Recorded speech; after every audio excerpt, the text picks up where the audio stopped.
Уважаемые коллеги, добрый день. Мы продолжаем мероприятие хакатона молодых педагогов. Пожалуйста, обозначьте в чате, хорошо ли слышно, видно.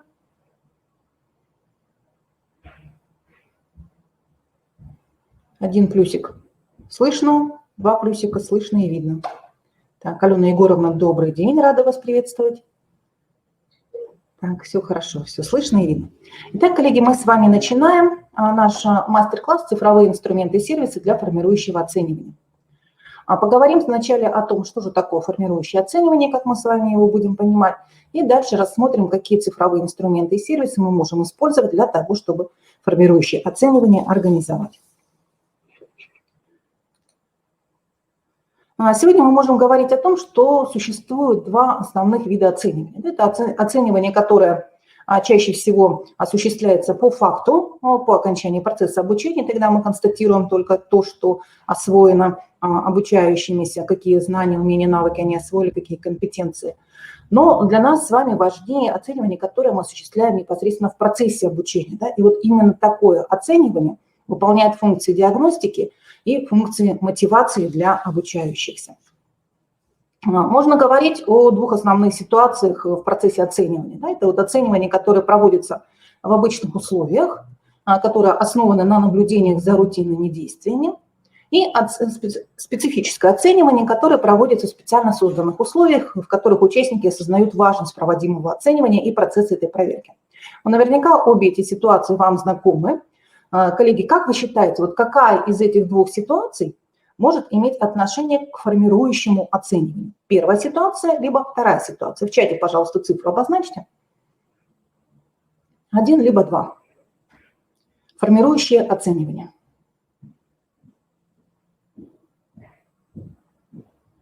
Какая из двух представленных ситуаций относится к формирующему оцениванию?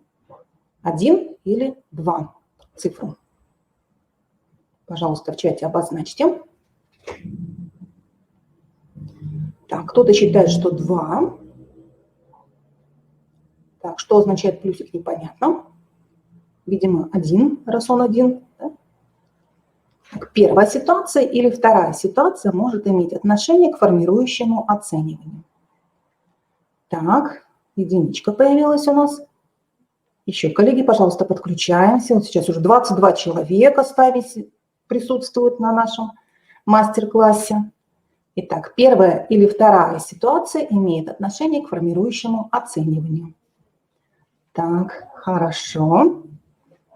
Кто-то все-таки продолжает считать, что это вторая ситуация, кто-то отмечает, что это первая ситуация. Хорошо, будем разбираться.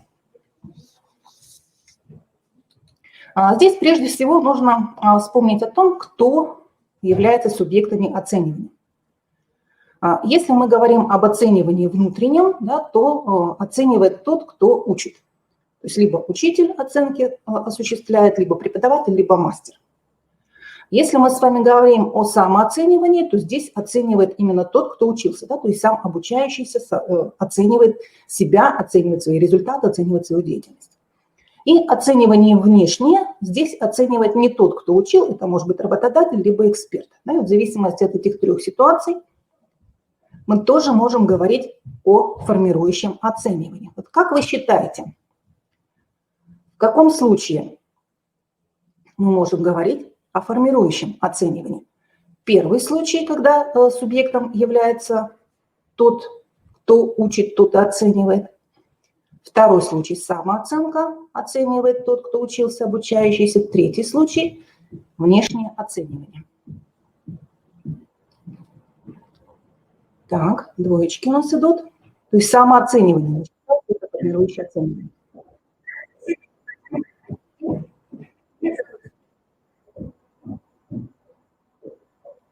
Так, хорошо. Будут ли какие-то другие мнения? Может быть, первая ситуация или третья? Так, коллеги, пожалуйста, подключайтесь к нам.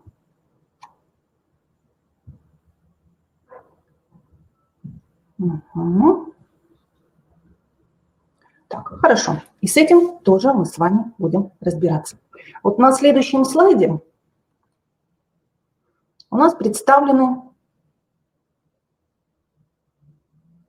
параметры сравнения внешней и внутренней оценки. Вот именно внутренняя оценка и будет являться оценкой формирующей, когда оценивает тот, кто обучает, то есть человек, находящийся внутри самого процесса обучения, тех учащихся, которых он оценивает. То есть вот если мы к предыдущему слайду вернемся, то все-таки субъектом оценивания будет выступать кто учит, тот и оценивает, да? То есть сам учитель, преподаватель или мастер. Именно в этом случае мы говорим о формирующем оценивании, о внутреннем оценивании. То есть вы учите, вы формируете, да? Поэтому оценивание формирующее. Вы проводите оценку, вы проводите диагностику, и вы корректируете образовательный процесс, подстраиваетесь под те результаты, которых достигли ваши обучающиеся. То есть в этом случае мы говорим о формирующем оценивании. И если вернемся к предыдущей ситуации, к предыдущему слайду, то именно первая ситуация, оценивание, проводимое в обычных условиях, основанное на наблюдении за рутинными действиями, имеет отношение к формирующему оцениванию. Когда мы говорим о внешней оценке, да, то здесь оценивает тот субъект, который непосредственно не участвовал в процессе обучения. То есть внешний эксперт выступает в качестве субъекта при внешнем суммирующем, обобщающем оценивании. А также важная сравнительная линия – это зачем оценивание. При внешней оценке мы проводим оценивание для того, чтобы однообразно, единым образом зафиксировать уровень достижения учащихся по итогам освоения какого-то конкретного содержания образования. Да? Контрольная за четверть, контрольная за полугодие, всероссийская проверочная работа. Все это необходимо для того, чтобы осуществить оценку внешнюю, суммирующую, обобщающую. А вот зачем мы проводим формирующее оценивание? Именно для того, чтобы выявить те недочеты, те пробелы в освоении содержания образования нашими ребятами. Да? И для того, чтобы восполнить эти пробелы с максимальной для каждого конкретного ребенка эффективностью. Также можно провести сравнение по самой процедуре оценивания. Да? Как оценивают? При внешней оценке идет сравнение одного ученика с другим, но не посредством сравнения работ этих учащихся, а посредством того, что каждая работа сравнивается с определенным образцом столом. А вот если мы с вами осуществляем оценку формирующую, оценку внутреннюю, то здесь мы определяем индивидуальные достижения каждого ребенка. Мы не сравниваем результаты, продемонстрированные разными учащимися. Мы сравниваем результаты конкретного ребенка с его же предыдущими результатами. И при этом административных выводов по результатам обучения, как правило, не делается. Вот таким образом внутренняя формирующая оценка, она ориентирована на конкретного ученика, на конкретного ребенка. А внешняя оценка, она ориентирована на совокупность учащихся. Мы смотрим результат по классу, мы смотрим результат по параллели, смотрим результат в целом по образовательной организации и так далее. Ну и, соответственно, конечно, есть различия и в инструментах оценивания. Когда мы с вами организуем внешнюю суммирующую, обобщающую оценку, мы используем систему заданий, одинаковую для всех, они стандартизированы по содержанию, по процедуре, по способам проверки. Да, всем одно и то же время дается на выполнение заданий. А при внутренней формирующей оценке мы используем единичные задания. Как правило, они не стандартизированы по содержанию, по процедуре и способам проверки. Мы каждому ребенку можем предложить свои собственные индивидуальные задания.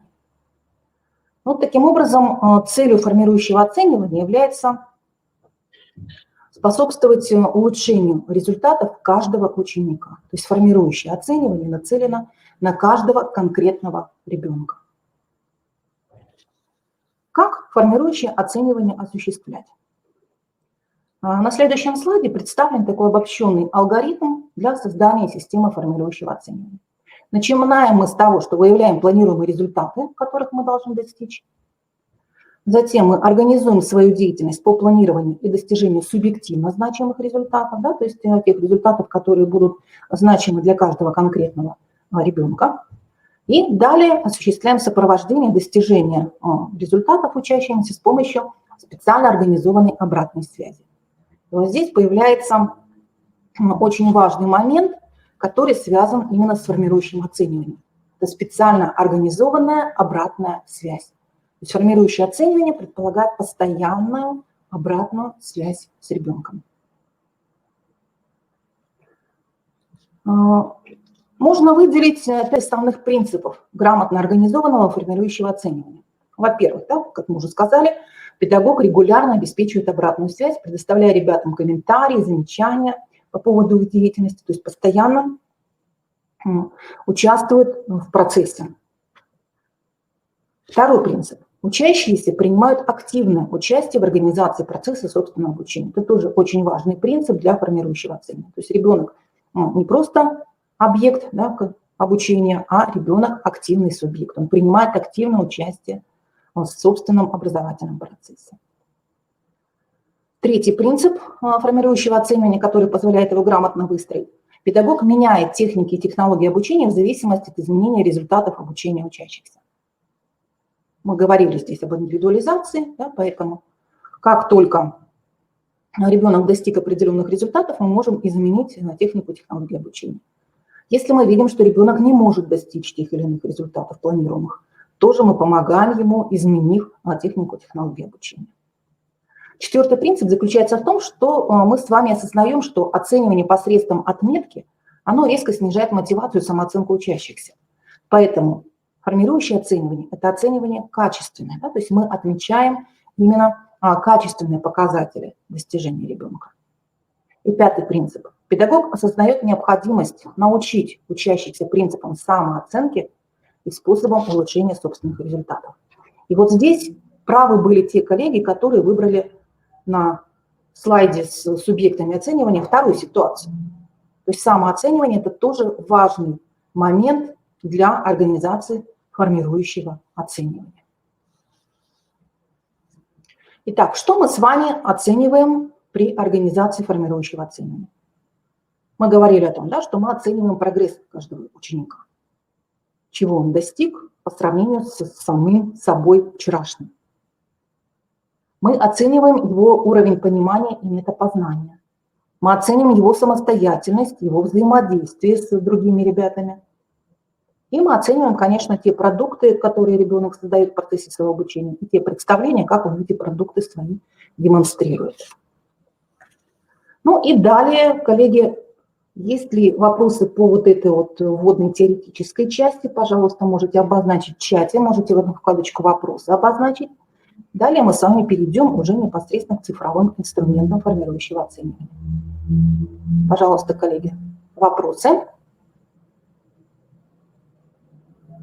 Есть ли вопросы? Понятна ли разница формирующего оценивания, итогового оценивания?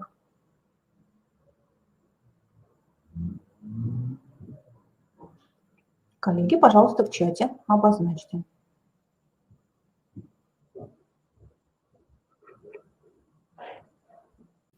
Итак, коллеги, разница вам понятна, это замечательно.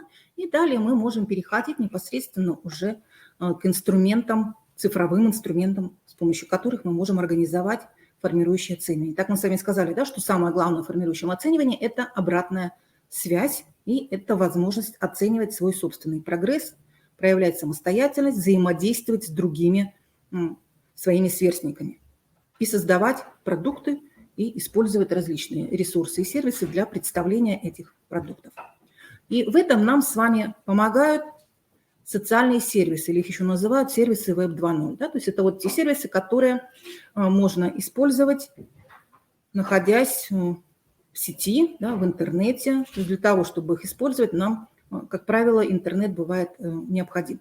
Ну, многие из них доступны и в режиме офлайн, но для того, чтобы поделиться результатами, здесь уже необходим будет и режим онлайн. Это различные поисковые системы, это сервисы закладок, да, которые позволяют делать закладки на интересные для вас темы. И также эти сервисы позволяют воспользоваться закладками, которые сделали другие пользователи этих сервисов. Да? То есть нет необходимости каждому осуществлять свой собственный поиск на просторах интернета. Можно зайти в сервис закладок и по интересующей вас тематике посмотреть, что найдено уже другими пользователями. Это, конечно, фото- и видеосервисы, которые дают нам возможность обмениваться фотографиями, видео и так далее. Это сервисы для создания викторин и опросов, сервисы для создания карт знаний. Это сетевые офисы, которые позволяют организовывать совместную работу над документами. Это программа для общения онлайн, это географические сервисы, сервисы для создания коллективных гипертекстов, например, сервис Вики. Да? Википедия, она построена вот именно на этом сервисе, на сервисе Вики, который позволяет выстраивать коллективные гипертексты и обмениваться информацией вот именно в таком режиме с помощью гиперссылок. Ну, это, конечно, сервисы, которые позволяют нам вести сетевые дневники, делиться историями из своей жизни и так далее. Да? То есть очень большой круг социальных сервисов дает нам возможности использовать их для организации формирующего оценивания. Так, посмотрим конкретно, да, какие же сервисы мы с вами можем использовать, те, которые доступны нам в открытом доступе, да, то есть те, которые бесплатны или, скажем так, условно бесплатны, да, то есть какой-то ограниченный ознакомительный круг функций дают бесплатно, а дальше уже, возможно, требуют определенной оплаты. Очень интересные сервисы, так называемые веб-миксы, сервисы для создания таких вот закладок, ссылок. По сути, они представляют собой набор плиточек, да, и каждая из этих плиток представляет собой ссылку на определенный сервис или сайт. И вы можете подбирать вот эти плитки на определенную тему или по определенному предмету. Например, вот один из таких сервисов – это сервис Симбала. Он позволяет создавать вот такую, например, коллекцию закладок, коллекцию плиток. Да. Вы можете задавать свою тематику, можно менять цвет, да, можно создавать различные группировки. Например, с нашего сайта, который мы в образовательном процессе использовали, КТ для логопеда, зачем, где и как. Да? Здесь сервисы по определенной тематике собраны. И вы можете делиться ссылкой на свой этот веб-микс. Можно пригласить ребят к тому, чтобы этот веб-микс совместно создавать и так далее. Интересные возможности дают нам сервисы для создания сетевых карт знаний или карт памяти, карт мышления, их еще называют карты ума. Названия разные, да, но суть их сводится к тому, чтобы с помощью схем изображать взаимосвязи между различными понятиями. И мы можем использовать, например, их для оформления своих проектов. И многие из сервисов, представленных здесь, позволяют нам сохранять результаты в формате JPEG, либо в формате PDF. Ну, у разных сервисов разные возможности.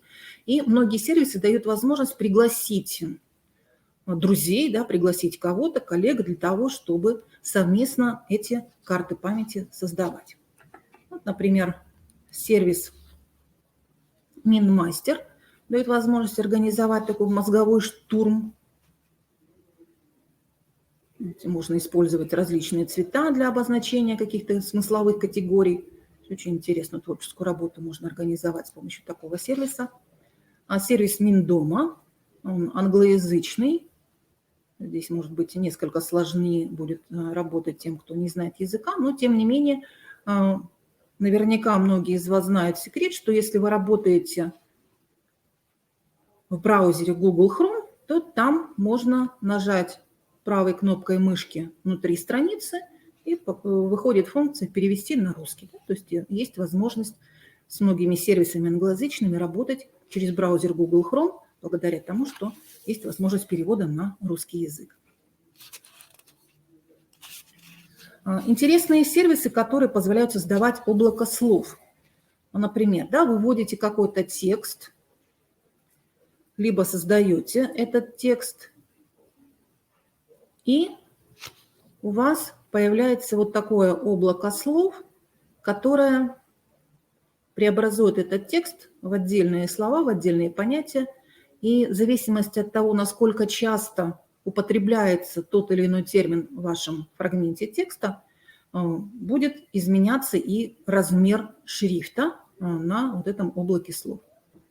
Но при этом вот сервис, например, представленный на данном слайде, он дает возможность изменять и цвет фона, изменять цвет текста, изменять размер шрифта. То есть можно ребятам задать, да, домашнее задание по какому-либо параграфу учебника, например, да, подобрать какую-то дополнительную информацию, дополнительный текст и представить его в виде вот такого облака слов. Конечно, очень большие возможности дают нам сервисы для создания опросов, анкет, викторин. Многие из этих сервисов доступны нам не только при работе с персонального компьютера, но и с помощью мобильных устройств. На планшетах, на мобильных телефонах можно с этими сервисами работать.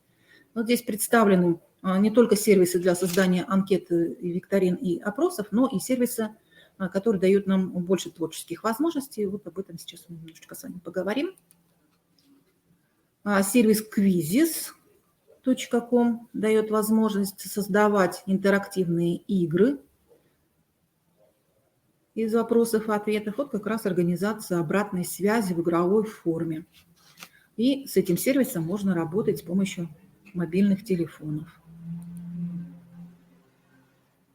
Сервис Quizlet тоже позволяет нам создавать не только отдельные опросы и викторины, но даже можно создавать и свои курсы на этом сервисе из отдельных модулей. Тоже очень интересный сервис, который дает богатые возможности для организации формирующего оценивания. Сервис MyQuiz. С помощью мобильного телефона мы можем проводить викторины, проводить розыгрыши в режиме реального времени. Да? То есть вот возможность использовать элементы геймификации в образовательном процессе. То есть вы создаете свою викторину, ребятам пересылаете код этой викторины, и они в ней участвуют. Да? Можете в реальном времени проводить, да? Можете в режиме офлайн, как вам удобно. Сервис jetplickers.com также для проведения опросов. Бесплатная карточная игра, которая понравится вашим ребятам. И можно тоже бесплатно зарегистрироваться на сервисе и создавать свои опросы. Здесь есть возможность работать в классе с помощью карточек, которые будут у ребят, да, и нет необходимости даже каждому из них иметь свой мобильный телефон. Да. Мобильный телефон только у учителя, а ребята работают с карточками. И с помощью карточек показывают, например, те варианты ответов, которые они считают правильными. Также очень интересный сервис Kahoot. Тоже есть возможность создавать различные опросы, викторины, работать с помощью режима обратной связи. Тоже с помощью мобильного телефона можно с этими сервисами работать. Простые онлайн-тесты и тесты для дистанционного обучения можно создавать в сервисе QuickKey. Тоже бесплатно можно создать аккаунт и работать с компьютером, с планшетом, с мобильным телефоном.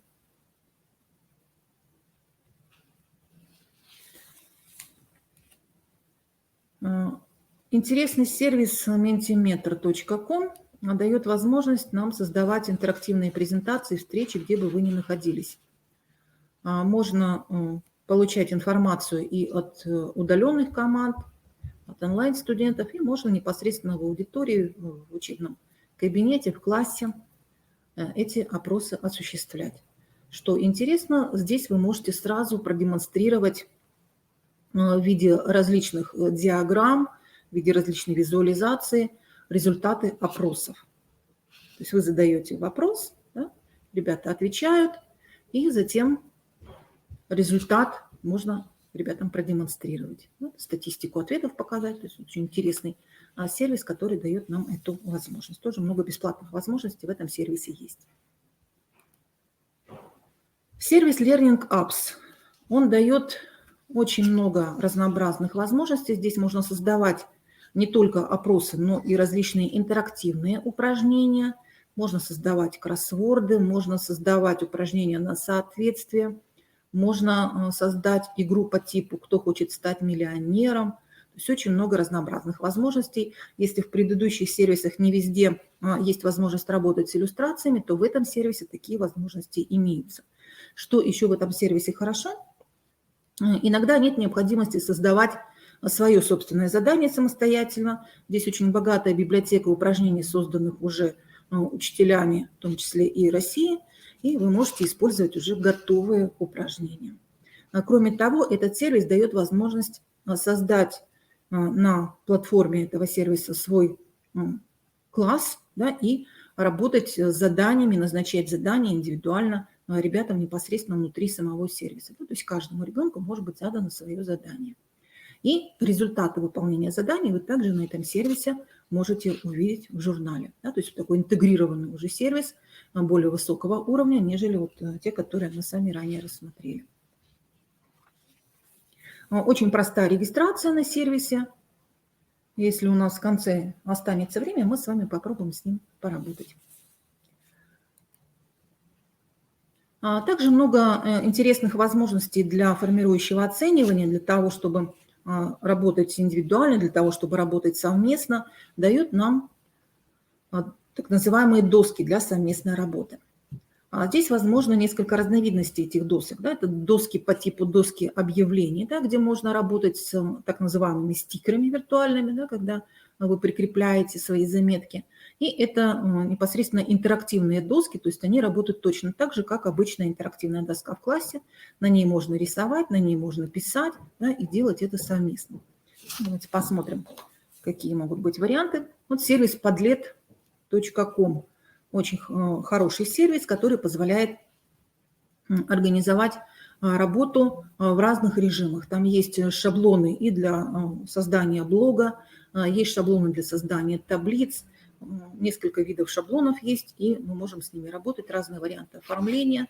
Можно ссылочку на созданную вами Padlet разместить где-то, да, на каком-то ресурсе общем вашем, либо разослать ребятам, и они свои стикеры со своими предложениями по той или иной теме могут здесь размещать самостоятельно. И таким образом можно организовать совместное обсуждение, мозговой штурм, совместную работу. Аналогичный сервис Linode, тоже типа такой липкой доски объявлений. Да, можно работать с изображениями, с фотографиями. В сервисе Padlet тоже можно прикреплять и видеозаписи, и изображения, и ссылки на различные другие сайты, ресурсы и так далее. Да. И вот как мы видим, что здесь можно работать и не только с компьютера, но и с мобильного телефона, и с планшета. Аналогичные возможности дает сервис Trello. Но его больше позиционируют для сервиса сотрудничества и увеличения эффективности работы, да, то есть больше для взрослых людей, для того, чтобы упорядочивать проекты.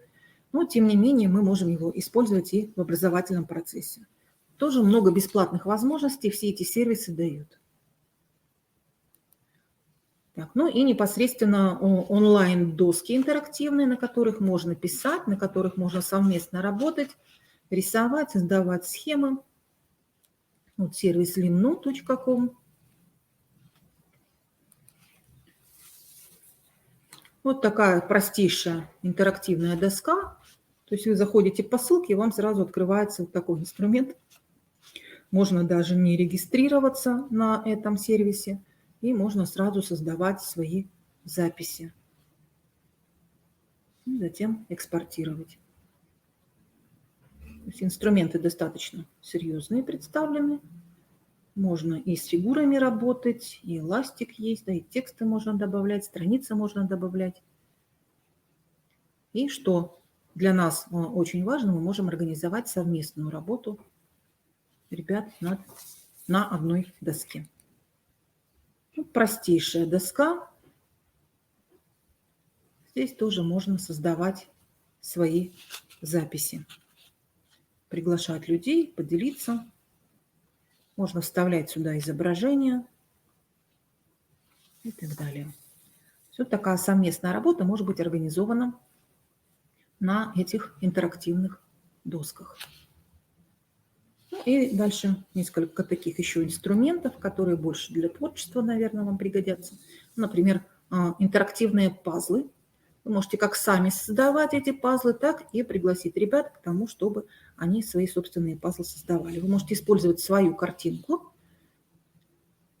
и использовать нужное вам количество частей пазлов. Также есть пазлы, созданные другими пользователями. Вы можете использовать что-то и для своих уроков, найти что-то по определенной тематике. А также очень интересный сервис, который позволяет нам формирующее оценивание реализовывать. Это сервис для создания интерактивных плакатов TeamLink. Здесь тоже много возможностей заложено. Вы можете воспользоваться теми плакатами, которые созданы были другими пользователями, и можно создавать свои собственные интерактивные плакаты. То есть вы включаете сюда изображения, записи, да, и при наведении на изображение у вас появляется ссылка с пояснениями, либо ссылка с переходом, либо ссылка с уточняющей дополнительной информацией, либо ссылочка с видеоролика. То есть это уже такой очень интересный сервис, который позволит нам работу разнообразить. Ну, такой игровой сервис rebus1.com. Вы можете в этом генераторе ребусов создавать и стандартные ребусы, и ребусы для детей. Вводите исходное слово или фразу, но лучше по словам отдельно делать. Нажимаете «Создать ребус», и ребус у вас создается. Уважаемые коллеги, мы на нашем сайте, на сайте Института развития образования создали специальный раздел, который носит название «Методическая поддержка» при организации дистанционного обучения. И на этом разделе вы можете найти ссылки на региональные образовательные платформы и ресурсы, которые мы можем использовать, на федеральные образовательные платформы, на электронные форумы учебников, на ресурсы для организации внеурочной деятельности и досуга, на ресурсы электронных библиотек, ресурсы для профессионального развития, а также ссылку на культурный норматив школьника. То есть все эти ресурсы вы также можете использовать в процессе организации формирующего оценивания. Коллеги, есть ли у вас вопросы?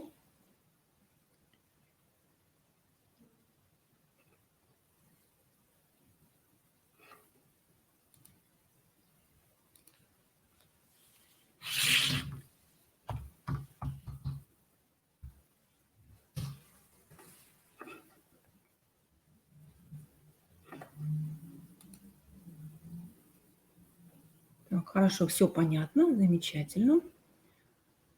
Все видеозаписи будут доступны на сайте Хакатона. Вы всегда можете к ним обратиться.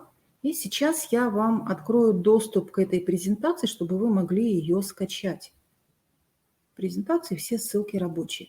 И мы с вами поработаем с сервисом Learning Apps. Сейчас я ссылочку скину в чат.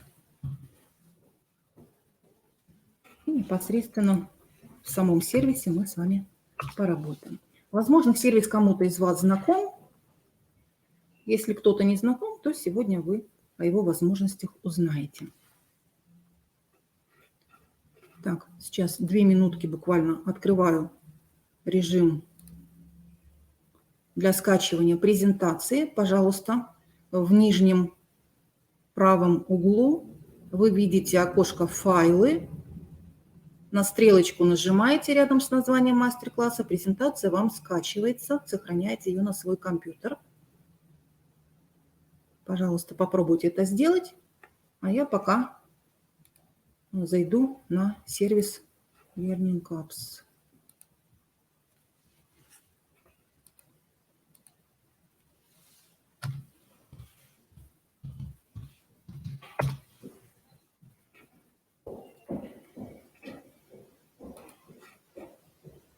Так, коллеги, получается ли скачать презентацию? В чате, пожалуйста, отметьте.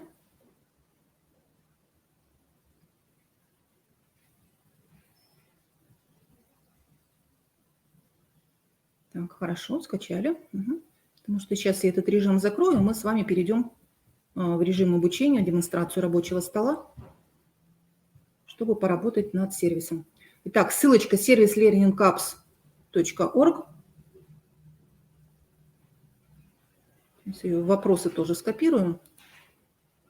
То в чат у нас быстро убегает.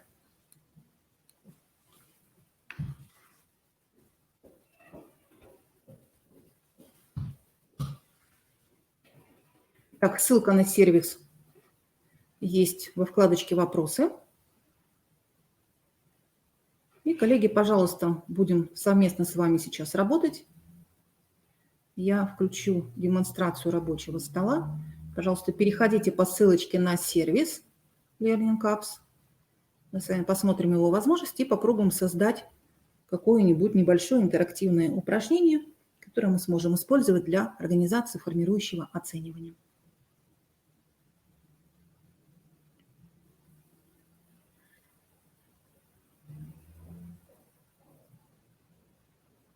Итак, коллеги, я включаю демонстрацию рабочего стола.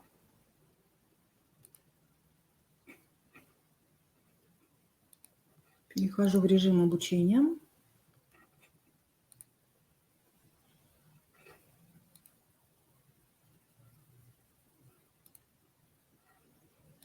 И мы с вами переходим на сервис Learning Apps.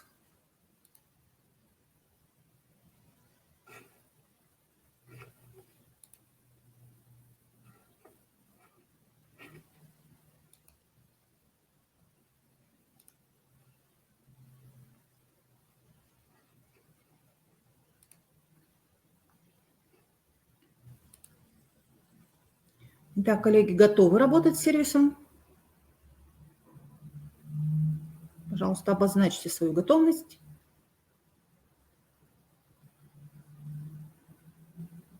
Угу. Так, Ирина Владимировна готова с нами работать. Еще кто готов? Угу. Коллеги, если у кого-то уже есть аккаунт на этом сервисе, вы можете зайти в него.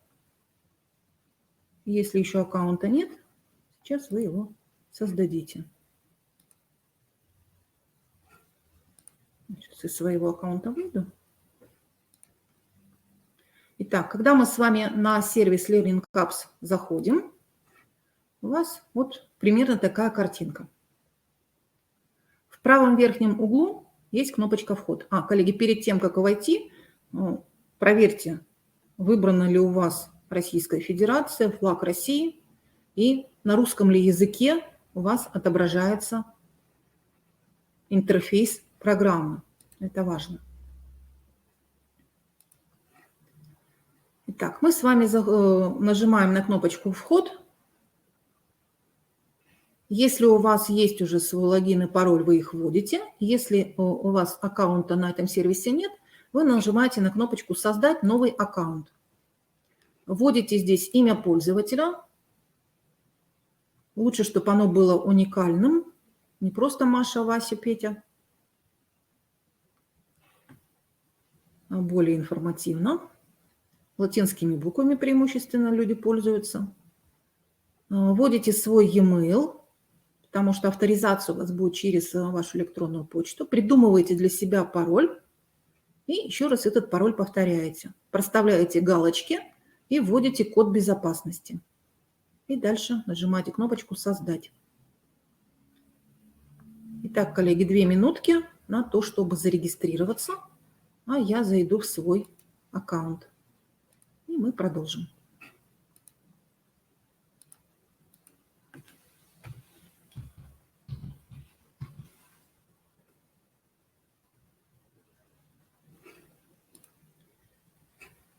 Итак, коллеги, кто готов? У кого аккаунт создан? Пожалуйста, обозначьте уровень своей готовности по 5-бальной системе от 1 до 5 баллов. Обозначьте уровень своей готовности продолжать работу от 1 до 5 баллов. 5 баллов вы готовы, все получилось, аккаунт создан. Так, замечательно, 5 у нас появились. Если у кого-то трудности какие-то возникли, обозначьте тоже в чате. То есть вы видите, что регистрация на сервисе достаточно простая. далее мы с вами можем приступать к работе. Итак, уровень готовности на отлично, замечательно. Итак, после того, как вы зашли в свой аккаунт, вам доступны многие возможности этого сервиса. Если вы нажмете на вкладочку «Все упражнения» на верхней панели, то выйдет классификатор упражнений. Можно увидеть различные категории.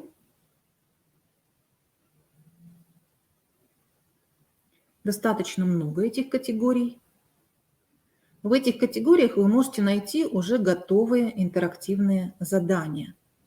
Вот внизу представлены некоторые примеры. Да? Например, если мы с вами зайдем куда-нибудь, например, в математику, то мы увидим, здесь тематика идет по классам, по разделам математическим. То есть здесь уже очень хороший классификатор создан. Буквально несколько лет назад еще этого не было. Но поскольку пользователи выкладывают много примеров своих интерактивных заданий, то этот классификатор здесь уже появился. Ну, давайте посмотрим, например, таблицу умножения. Смотрите, 6 страниц. Это, наверное, еще не конец. С уже готовыми заданиями. Здесь на главной страничке появляются те задания, которые чаще всего люди просматривают. Ну, давайте посмотрим. Повторяем таблицу умножения. Здесь пазл-угадайка.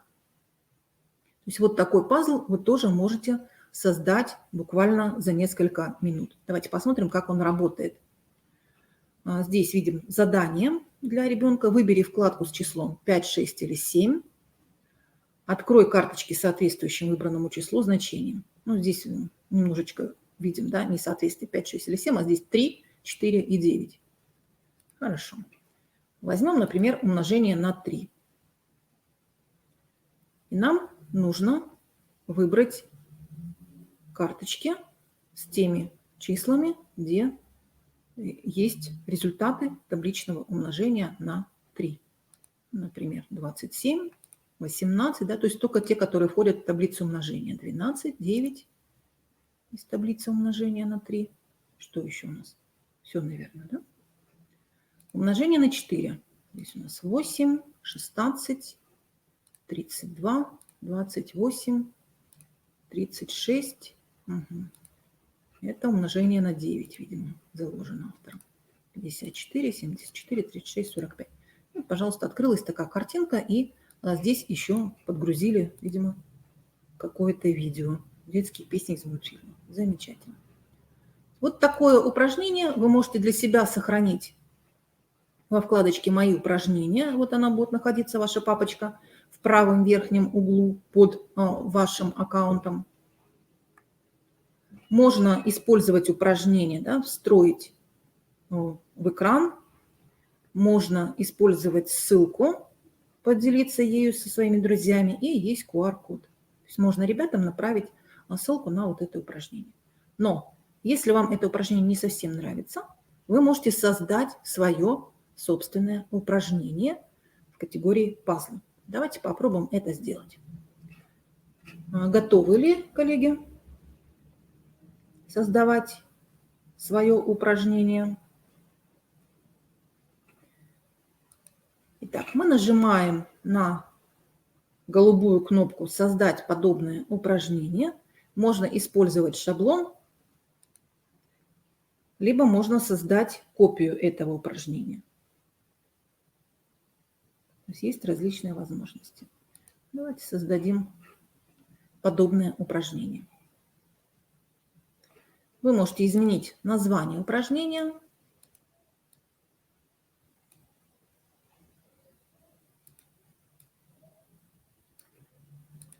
Так, коллеги, предложите какую-нибудь тематику. Про что будем создавать наш пазл? Давайте домашние животные, например.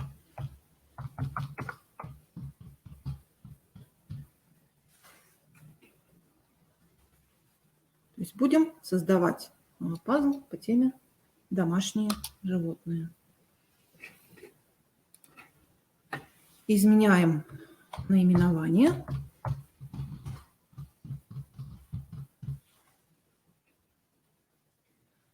описание какое. Я хочу, чтобы у нас здесь выходила картинка, да, на которой будет изображено какое-то домашнее животное. Ее мы будем собирать, эту картинку. И при этом будет идти классификация. Домашние животные, дикие животные, это может быть насекомые, рыбы и так далее. Выбери картинку, соответствующую указанной категории.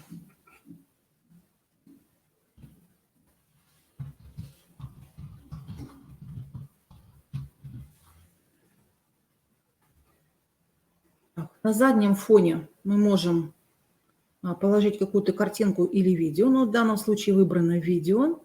Мы можем выбрать какое-то другое видео, но, в принципе, котята нам по теме подходят. Так, и можно задать до 6 групп с названиями. Ну, вот я хочу, например, группу «Домашние животные» задать.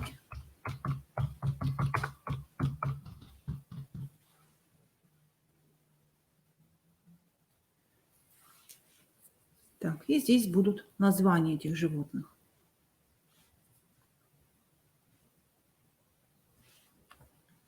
Ну, например, кошка, собака, кота. Пусть будет хомячок. Это все наши домашние животные. Если есть необходимость, вы можете добавить больше элементов. Если вам больше не надо, вы можете элементы в корзинку положить. Так, коллеги, успеваете ли? Все ли хорошо у нас? Так, вторую категорию. Ну, давайте возьмем, например, дикие животные. Например, дикие животные джунглей, да?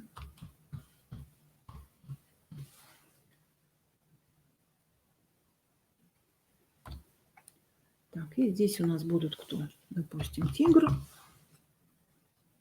обезьяна.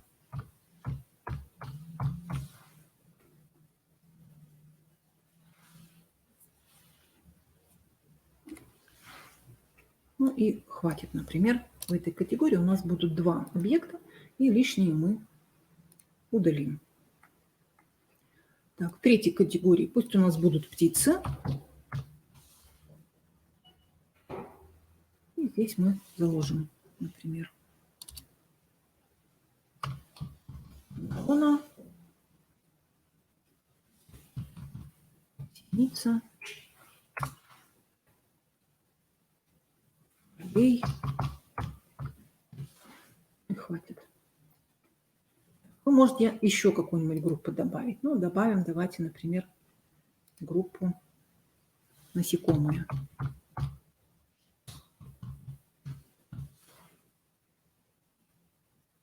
Можно добавить текст, можно добавить картинку. Да? То есть, если необходимость такая существует, в данном случае можно было бы и картинки добавлять, но их надо еще поискать.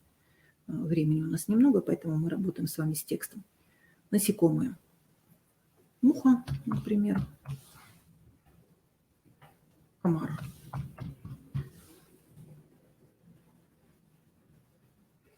Так, можно выбрать размер карточек, средний, большой, малый. Я думаю, что мы можем оставить тот, который сейчас есть, средний. Далее, обратная связь – это тот текст, который будет появляться при правильном решении. Молодец, ты знаешь домашних животных.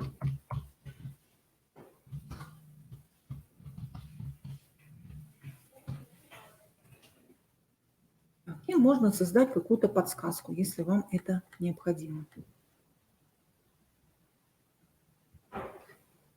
Так, картинка. Если вы хотите котят убрать, вы можете их в корзинку выкинуть и подставить сюда ту картинку, которая вам нужна. И далее мы с вами можем завершить и попросить показать в предварительном просмотре. Итак, вот такое у нас задание получилось. Выбери картинку, соответствующую указанной категории. Категории обозначены: домашние животные, дикие животные, джунгли, птицы, насекомые. Угу. Так. А мы выбираем какую-то категорию, например, дикие животные джунглей. Пощелкаем. Комар. Неправильно. Синица. Неправильно. Обезьяна. Правильно открывается у нас часть картинки. Тигр. Видите, у нас получилось меньше позиций, чем задано кусочков пазла, да? Поэтому какие-то слова у нас встречаются дважды. Тигр у нас получился дважды. Эта программа нам сама подставила. Так, птицы. Ворона, воробей, насекомые. Комар, муха. Так, синица у нас еще птица, да? И домашние животные. Кошка, собака, хомячок и коза.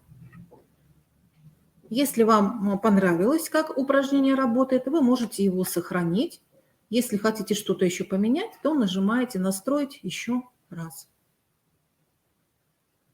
И это упражнение, после того, как вы нажали «Сохранить», оно сохранится в вашей папочке. В папке «Мои упражнения» сохраняются все созданные и сохраненные вами задания. И также в этой папке будут отражаться те классы, которые вы будете создавать.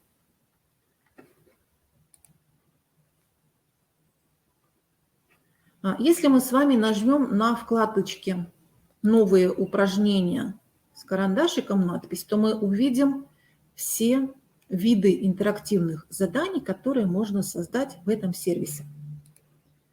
Так, коллеги, успеваете это делать за нами? Есть упражнение «Найти пару». Да? То есть тут можно картинки, надпись в соответствии поставить, да? Либо к видеозаписи подобрать надпись. Упражнение на классификацию тоже очень интересно. Можно и со словами, и с картинками это делать, несколько групп создавать. Хронологическая линейка. То есть здесь какие-то процессы, которые в определенном порядке происходят, можно тоже создавать. Да? Там, где ребята должны этот верный порядок установить. Простой порядок. То есть здесь не хронология, а по смыслу идет логический порядок. Задание с вводом текста. Да, представлена картинка, нужно к ней подпись написать. Задания связаны с сортировкой картинок. Очень много возможностей создания викторин. Да, вот есть простая викторина с выбором правильного ответа. Есть викторина по типу «Кто хочет стать миллионером?». Есть задания с пропусками. Кроссворд, игра парочки, тоже очень интересная игра. Слова из букв. То есть вы можете поэкспериментировать, посмотреть, какие возможности заложены в каждом из этих видов заданий. Вот новый вид заданий, где находится это, с картами можно работать, да, показать, где, например, какая достопримечательность находится, где какие животные живут и так далее. Виселица – это вот та наша детская знаменитая игра, когда мы составляем слово из букв, угадываем его. Вот такие самые разные виды интерактивных заданий. Кроме того, есть еще вот группа инструментов, которые позволят вам разнообразить свою деятельность и организовать формирующее оценивание интересно и увлекательно для ваших обучающихся. Итак, коллеги,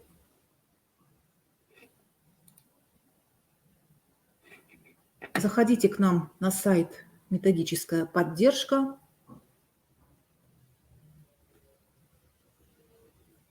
И принимайте участие в наших семинарах, вебинарах.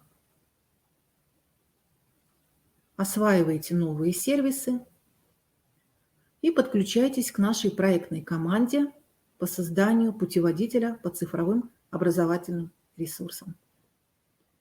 Завтра мы более подробно расскажем о проектных заданиях. Наша команда будет работать вот как раз с цифровыми образовательными ресурсами, заниматься их подбором и разъяснять, как их можно использовать в своей образовательной практике. Коллеги, есть ли вопросы по теме нашей площадки? Ресурсов достаточно много. Мы здесь представили только некоторые из них. Возможно, кто-то из вас знаком и с другими ресурсами, которые вы тоже можете использовать в процессе формирующего оценивания.